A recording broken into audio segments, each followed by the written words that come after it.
The main thing I would want you to take away from this video is that it doesn't cost the earth to build a retro PC. A lot of the comments that we get on our videos about building old PCs are disbelief about how cheap this part was, or about how much money they want to spend on a new retro PC.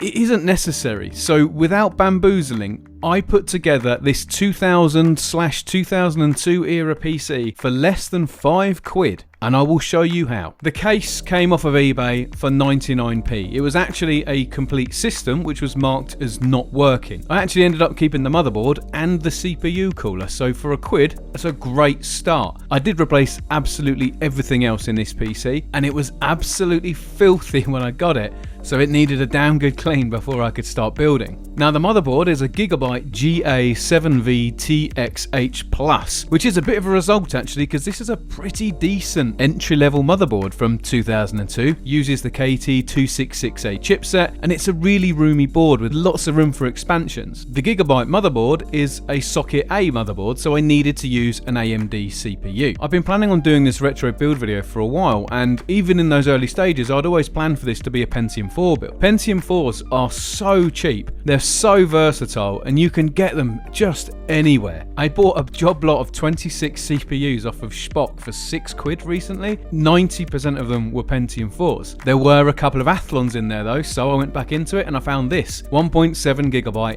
Athlon XP 2100 Plus. £6 divided by 26, the average cost comes out at 23 pence. So that's not bad, is it? The fan on top of the cooler wasn't working. I've got a bunch of fans that I scrounged up from over the years off things like FreeCycle, and when I had to choose, I mean, come on, it's got to be Dr. Thermal, right? Nice. The only downside to that big aluminium cooler and that 60mm fan is that it is fucking loud. The power supply that came with that 99p build was pretty decent, but I already had a better one. I picked up a load of stuff off a guy FreeCycle earlier this year. This PSU is lovely and it suits the motherboard nicely. From that same job lot of stuff on FreeCycle, I got all of these DIMMs of RAM. There's more RAM than I could probably ever use in my life. Now looking at the Gigabyte website, it says the motherboard supports up to PC 2100 DDR266 RAM, so that's exactly what I'm going for. I pulled out two of these 256 meg sticks. Just to let you know in advance, I'm going to be installing Windows ME, and just like Windows 98, it starts to play up if you put in more than half a gig. For a hard drive, I use this 40GB single platter Mac store that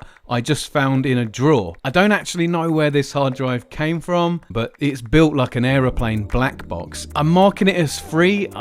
Am I bamboozling? I don't think so, because honestly, if you're into computers or if you know people that are into computers, it's so easy to get a hard drive for free. The best bit about this single platter Mac store though is it is loud as hell, so being combined with that wicked 60mm cooler, this should be a nice quiet build. I've also got a DVD drive. Again, these are things that you pick up as you go through life. I've got a huge box load of them. Some of them came from that guy of FreeCycle. Some of them just came out of old machines. This was also free. The motherboard does have onboard sound, but I'm going to be using my Sound Blaster Live for this build. Now I pulled this from my 1998 PC. You might have seen that update video recently. I took the Sound Blaster Live out because it's not actually as good at DOS gaming as I thought it was, but it is a great sound card and it's great for Windows games. So I won't mark this one as free. I will mark this up for the original price I paid for it on eBay, which was 99p. Now for the pièce de résistance, the GPU, I'm using a GeForce FX 5200. This is a GPU from 2003 and it's the entry level from the 5 series, which is going to be absolutely fine for what I want to do here. You know, they were a bit shit when they came out because they were entry level, but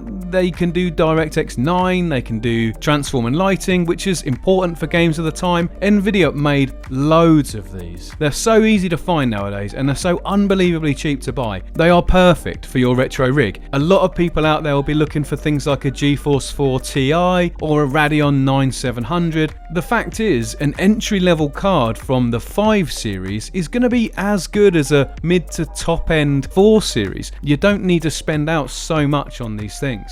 This FX 5200 I got in a job lot up at a car boot sale. The average price comes down to 79 pence. Looking back over this, am I being dense or did I just build a rock solid retro PC for £3? For me, this is perfect. Yeah, it's not going to do a lot of DOS games, but it is going to let me play a lot of Windows games, which is what I wanted to build this machine for. As I said, I wanted to install Windows ME just because I wanted a change from Windows 98. I tried it out and it installed fine. The FX 5200 has Windows ME drivers and the Sound Blaster Live doesn't, but I use the Windows 98 drivers and they work fine. ME seems to get a really hard ride from people. It's referred to as a buggier, shitter version of Windows 98. And you know what? For all I know, it could be. But for the few hours I've had of computing and gaming on this machine, I can't see it. It seems fine to me. The best part about it is it supports USB thumb drives out of the gate, which has made installing stuff so much easier than Windows 98. Speaking of which,